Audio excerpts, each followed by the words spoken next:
Friends, welcome to lucky official. ఇదైతే నేను ఇంత ముందుకు చెప్పాను కదా, మన ఛానల్లో కంటెంట్ ఏంటంటే this is the real stories అన్నమాట.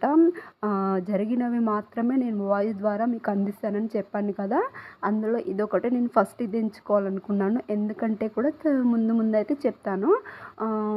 ఒక అమ్మాయి పెళ్ళి తర్వాత జరిగిన ఒక సంఘటన అన్నమాట.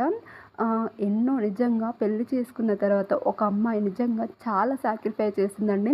పెళ్ళికి ముందున్న స్వేచ్ఛ, స్వతంత్రాలు అవన్నీ కూడా నిజంగా వదిలేసుకుంటుంది. బహుశా ఇది అందరి విషయంలో జరగకపోవచ్చు, కానీ చెప్పాలంటే చాలామందిలో ఇదైతే తప్పకుండా జరుగుతుందండి. తనకు ఈవెన్ ఒకానొక టైంలో తన పుట్టింటి వాళ్ళతో కూడా ప్రశాంతంగా కూడా మాట్లాడలేనటువంటి పరిస్థితులు చాలానే ఉన్నాయి. సో ఇంకా మళ్ళీ నెక్స్ట్ వీడియోలో మాట్లాడుకుందాం. వీడియో ఏంటంటే నచ్చితే లైక్ చేయండి.